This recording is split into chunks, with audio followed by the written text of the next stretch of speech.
Hello, and welcome to this evening's edition of CNN News. I'm James Howie. Yesterday was a monumental day for the civil rights movement. The so-called Little Rock Nine were escorted into Little Rock Central High School by the 101st Airborne Division of the United States Army.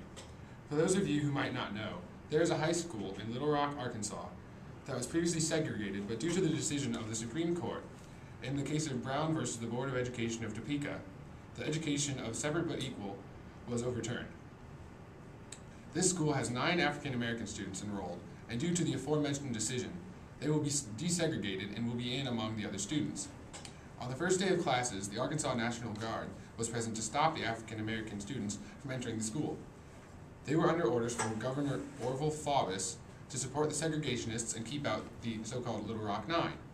Yesterday, President Eisenhower sent troops from the 101st Airborne Division of the Army to protect the 9 students and enforce integration. Also, President Eisenhower removed the entire 10,000-member Arkansas National Guard from the control of Governor Faubus by federalizing it. Today was the 9's second day of integrated classes with an armed escort. Even with the Army escort, the students still suffered from physical and verbal abuse. We spoke with one of the students named Ernest Green about his experience. So what happened yesterday, Ernest? I was on my way to school. I saw the people there, the parents there, the kids there. I even saw the police. Halfway through school, I was beaten, cut, bruised. A bunch of people were there. I got picked on, teased, all throughout the whole day. I got beat up in the bathroom, head in the toilet. But Mama told me I couldn't retaliate. What happened to other students? This one girl threw chili in their faces, and she got suspended, and the next day she got expelled. And this one girl got acid thrown in her face. It was really bad. Thank you for sharing with us, Ernest. You're welcome, sir. Thank you, James. Yesterday, the 44th presidential election was finally over. Eisenhower, fulfilling his 2 terms, was not eligible to run again. So now we will be replacing him with the future President of the United States, John F. Kennedy. The junior senator from Massachusetts, narrowly defeating the Republican nominee and Vice President, Richard Nixon, with a lead of 0.1 of the popular vote and 303 to 219 in the Electoral College, the closest since 1916. Presidential-elect John Kennedy and Vice President Lyndon B. Johnson won a slender victory against a formidable foe, Vice President Richard Nixon. Presidential-elect Kennedy will take office in January. We hope he does well. Now back to you, Jamie, with a video of JFK after the election. To all Americans, I say that the next 4 years are going to be difficult and challenging years for us all. The election may have been a close one, but I think that there is general agreement by all of our citizens that a supreme national effort will be needed in the years ahead to move this country safely through the 1960s. I ask your help in this effort, and I can assure you that every degree of mind and spirit that I possess will be devoted to the long-range interests of the United States and to the cause of freedom around the world. And now a word from our sponsors. Say, it's time for my favorite dance team, so let's look.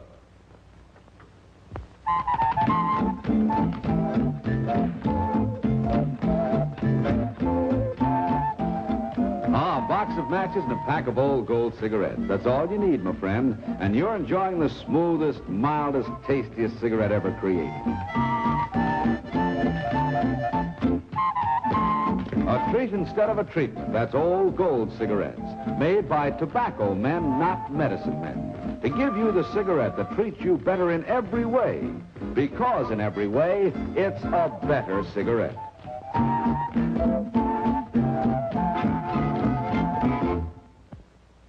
Good, huh? Yes, for a treat instead of a treatment. Get a pack or get a carton of Old Gold cigarettes. Right now, this is Dennis James reminding you to keep smoking Old Gold cigarettes. Thanks. And now we're to Benjamin Hout with news on relations with the Soviet Union.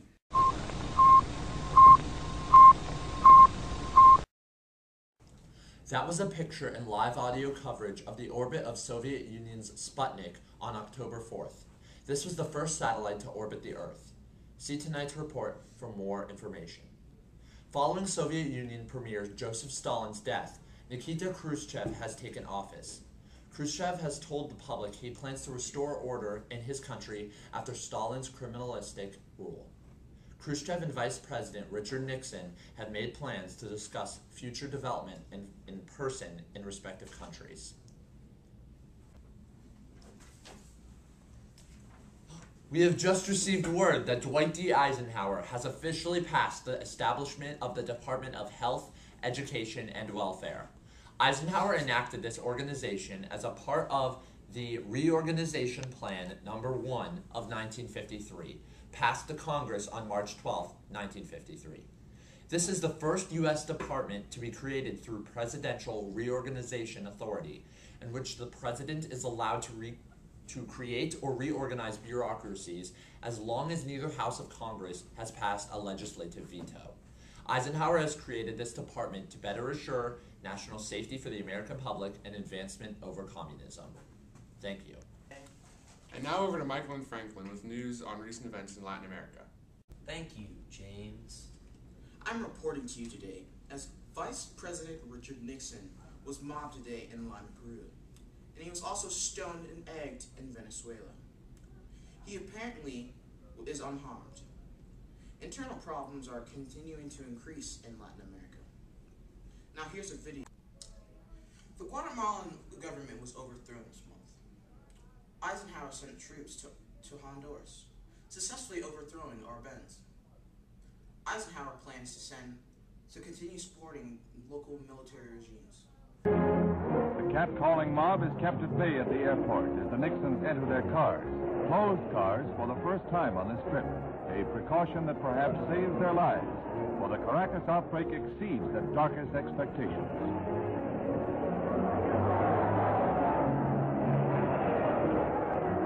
The motorcade stops for traffic. The mob catches up and attacks the cars with stones and clubs. Mr. and Mrs. Nixon are spat upon and reviled, while an inadequate police guard sits by helplessly.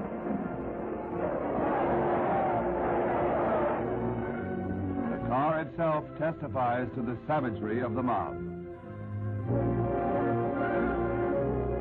Today, problems in Cuba are high.